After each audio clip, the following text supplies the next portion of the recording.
Hey everybody, welcome back to the channel. If you're new here, I post movie and TV reviews a couple times a week.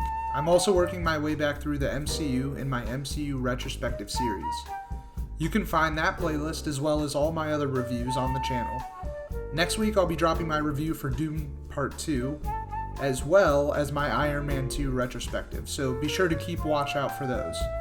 If you like the content and want to see more, and to support my channel, please like, share, subscribe, comment down below, tell a friend.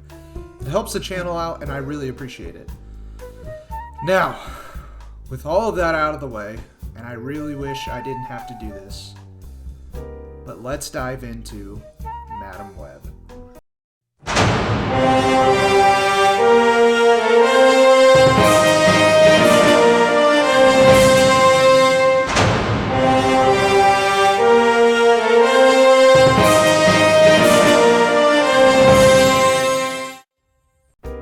Okay, full disclosure, I just want to get something off my chest right off the bat. This is not going to be a long video.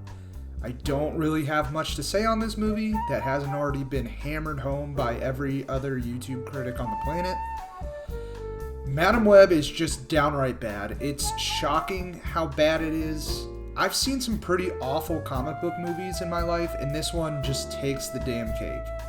If I wasn't in the process of trying to establish a successful movie review YouTube channel, there's no way in hell I would have gone out and seen this movie. I honestly probably would have never watched it once it hit streaming either. But I want to try and be as objective as possible, which means if I'm going to discuss good films, then I have to discuss the bad ones too. This is probably going to be less of a discussion and more of a rant because I don't understand what Sony is doing or why they keep subjecting us to these awful movies. This has to be some sort of new age torture tactic, but I can't decipher what we as the audience did to deserve this. Why are we being punished?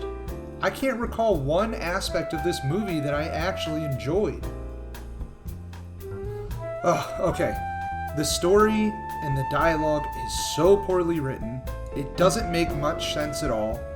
The villain of this film, Ezekiel Sims, is escorting our hero, Cassandra Webb's mother, through the jungles in Peru as she researches spiders. Spiders that could potentially have DNA that unlocks secrets to curing human illnesses, just like, I guess, the bats in Morbius. It's the same concept. So, in the midst of her studies, Ezekiel turns on her, shoots her, and kills the rest of the group before making off with the spider. Why? He could have just taken the spider and disappeared forever. What's his motivation? He has none. He uses the spider, I guess, to give him superpowers. It's never really elaborated upon, but he becomes Spider-Man without the web slinging, essentially, and boasts this awful black uniform. He also becomes extremely wealthy because of the spider as well, I guess, somehow? I don't know, it doesn't make sense. Anyway, the rest of the plot centers around Cassandra, now a paramedic in New York, who works alongside Ben Parker, the Uncle Ben Parker. She's standoffish, she's rude, she's just kind of a drag to be around, and one day, on the job, she drowns and her heart stops. While being resuscitated, she's introduced to the Spider-Man multiverse web thing. It may have an actual name, but I don't think it was said. If it was, I didn't care enough to pay much attention to it or go back and figure it out. Anyway, after coming back to life, she gains the power of precognition. Meanwhile, Sims is trying to hunt down and kill 3 teenage girls, all of whom will have become Spider-Women in the future, and they will kill him. Why are they going to kill him? I have no fucking idea. The movie never explains it, and that's pretty much that. Cassandra just so happens to run into all 3 girls on the same train, and she rescues them from Sims. And the rest of the movie is a slog to get through. It's just Cassandra and these 3 girls, all of whom have absolutely no personality whatsoever. And it's crazy because Sydney Sweeney and Isabella Merced, I've seen them in multiple projects, and both are very good actresses, and they're charismatic, they're fun.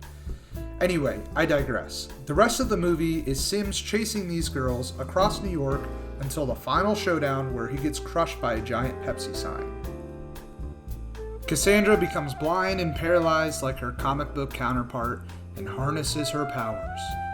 We never see any of the girls suit up except in Sim's future visions, and yeah, that's it. I really don't want to talk about this anymore. Seriously, there's nothing good here.